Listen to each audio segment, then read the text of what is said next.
So it turns out the secret to getting through an Ironman 70.3 is crack. Lots of crack. Just kidding, everybody. This stuff is actually called Tailwind. It's an electrolyte substance that you add to water, and it's quite popular with a variety of endurance athletics, and I've been training with that. So this is my bike-related water bottle stuff. Run right here. Transition is over here, so I'm just getting things all set up for the morning. It's about 12 hours to the start of the race for me. So welcome to Frankfurt.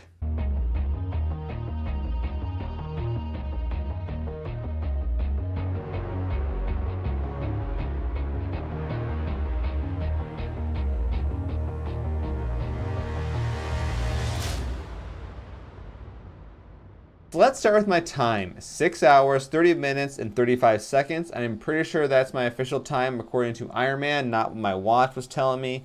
They're very similar. They usually always are, these kind of things.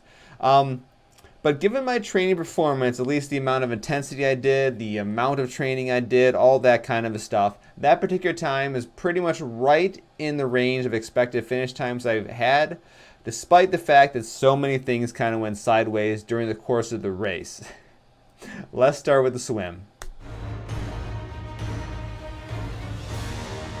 The water temperature in Betsy Bay, where the swim was for Ironman 70.3 Michigan, was 68 degrees, which is kind of cold. I think that's probably the coldest triathlon swim, open water swim I've ever done. So what I should have done before the race, which you're allowed to do, was do a quick warm-up swim. And this is really just about getting yourself acclimated to the water temperature.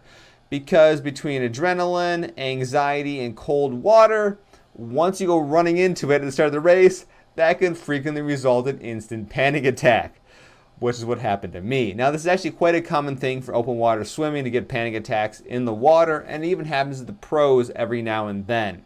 Also, as soon as I got my head into water, I believe it was my right eye up here, the water flooded into the goggles, so that made things only worse. All told, let me bring my graph from the swim performance up here. And I think this panic attack cost me about 90 seconds. You can see this little gap right here in the graph. That's more or less how long it took for me to actually get to a reasonable swim pace. So crappy swim start out of the way. Let's talk a little bit about the human washing machine that I kind of hinted on in a previous series, where over this past summer I did 4 sprint triathlons with the goal of getting as much swim experience as possible. Now, this sounded good on paper. Paper's the key word here. So those sprint triathlons, the T-Rex series, they had a similar staggered start.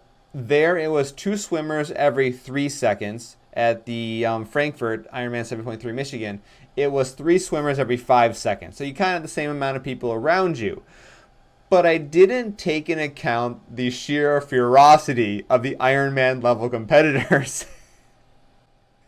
I got hit more times during the 1.2 mile swim than all of the sprint triathlons combined. I got swam over. I think I got punched in the face at least 3 times. Someone tried to grab my leg at one point and push me out of the way. And then, despite all that wonderful bumping into people, then this happened. So Ironman uses orange swim buoys on the second half of the course to mark approximately where you're supposed to go, which is all fine and dandy until you're sighting a buoy. You go underwater for a few strokes and just kind of keep going. That's how you usually do a triathlon swimming. And apparently during the time between sightings, I must have got hit and bumped off course. And I was now sighting a buoy on, basically, instead of being on the back straightaway, I was now sighting a buoy on the inside straightaway that was going back in to where we end for the swim. And yeah, that took me off course probably by about 10 yards. Fortunately, what I realized very quickly was that beyond this orange swim buoy, there was a red buoy which would have marked turnaround. And I realized, wait a minute, I see an orange buoy, but I don't see a red one right past it, because I knew I was getting pretty close to the end of the back straightaway. And I was able to come to a stop, look around, once again, probably lost another 20, 30 seconds, and figure out what I was doing and correct my motion and get myself back on course. But like I said, it's probably about a 20-yard penalty, which is not a small amount of time during a swim. So in the 2 weeks leading up to the race, I had a lot of fun playing around with the National Weather Service's GFS forecast model to figure out what the weather for the race might be. And one of the early runs, about 360 hours out, which you should never take seriously. Please, these long-range forecast models, they're for fun, goofy. I don't even know why they even do them, to be honest with you. So 348-hour forecast models with 10 feet of snow, they're not reliable. But they can be fun. This one in particular basically dropped the Great Lakes equivalent of a tropical storm offshore Frankfort, Michigan, battering the race course with about 50-mile-an-hour winds. Just like be a total disaster. Fortunately, that didn't happen. But the winds weren't super calm either.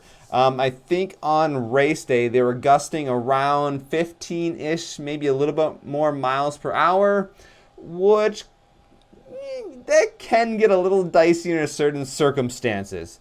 So the race course was more or less lined with trees for the most part, which blocked a lot of the wind. But every now and then, you got an opening in the trees for a farm field, or a lake, or Betsy Bay, or something like that. And that's when the wind gusts would often really catch you and cause some trouble. So at least 2 separate occasions, I had to fight to keep my bike upright just because the wind blew me off to the side a little bit and I lost my balance. And I was like, okay, I stayed upright. I didn't fall over, so that's good.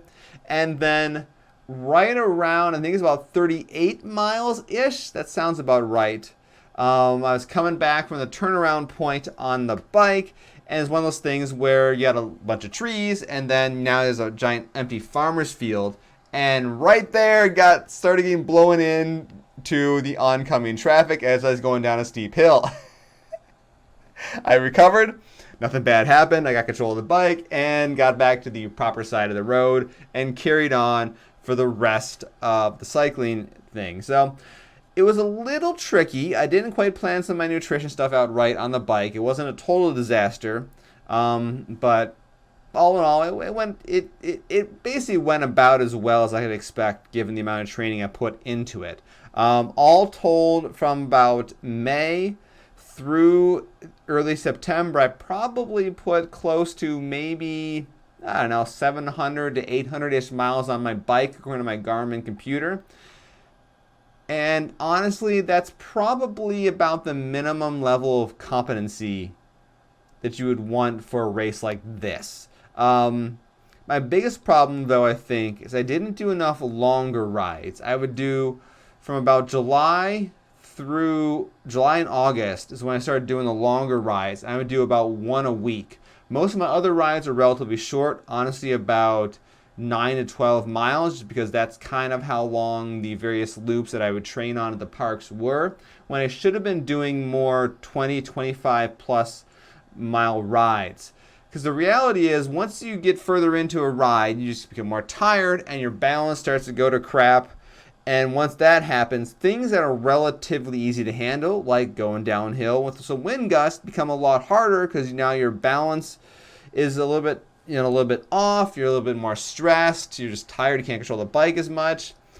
And more longer rides would have helped with that. So I think that's one thing I'm going to change for next year, is be sure to, instead of doing like maybe 3 10-ish mile rides plus a long ride during the week, maybe I'll probably focus on I'll focus on doing 1 20, 25-ish mile ride, and then maybe one shorter ride that can be more of an intensity thing, and then the long ride. But I'll see how that goes come next summer. So with my background in running, this should be my best discipline, and for the most part it was. I got a time of about 2 hours and 4 minutes and 2 seconds. Yes, 2 hours, 4 minutes, and 2 seconds on the run, which for my age group is actually kind of average to above average. So yeah, that's pretty cool. The problem I had, though, was in the 2 months leading up to the race, and still even now a little bit, few months after the race, I've been dealing with some issues of Achilles tendonitis, where on some of the longer runs, it would flare up a bit, and in the case of Ironman 70.3 Michigan, during the half marathon portion of the race, it flared up, I believe, 4 times, and during each of those times, I had to stop and walk for a bit just to let the pain go away before I could start running again. All told, I walked for about 7 minutes, which is really frustrating because had I not done that, I bet I would have broken 2 hours on the half marathon. But it is what it is. Since the race, I've actually switched to new pairs of shoes. I got rid of my super hardcore minimalist stuff, and I still have zero drop shoes, but now it's a type that have, I don't know, like 15 millimeters of padding or something, and those do help a lot. I still deal with Achilles pain a little bit, but it's significantly better than when it was leading up to the race. So hopefully in a little bit here it'll kind of go away, and maybe next year I'll have some better results with this different type of running shoe. 5 years ago, when I signed up for my first half marathon, my thought process was something like this. I'm going to go ahead and train for this race, just going to get through it, survive it, just because I wanted to prove to myself this is something I could do, and then I'd be done and happy with it. Now, here I am in 2022, and between the half marathon portion of this race and then Sleeping Bear half marathon, I ran two 13-point mile one races within 3 weeks of each other. And then after finishing the Sleeping Bear half marathon this year with about a 1 hour, 49 minute-ish time, I'm thinking, you know, a 1 hour and 45 minute completion time for myself for a half marathon is pretty reasonable. I think I might want to work for that.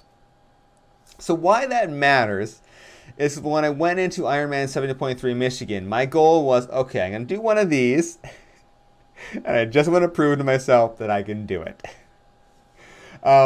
Fortunately, I knew I was going to start reflecting on the race and maybe think of things a bit more fondly as time went on. I wrote this in an email. Roughly, I wrote this. The first 70 miles were absolutely miserable, but the last 0.3 miles were the most amazing mileage I ever ran. And I wanted to write that down and just kind of get that as a formal record.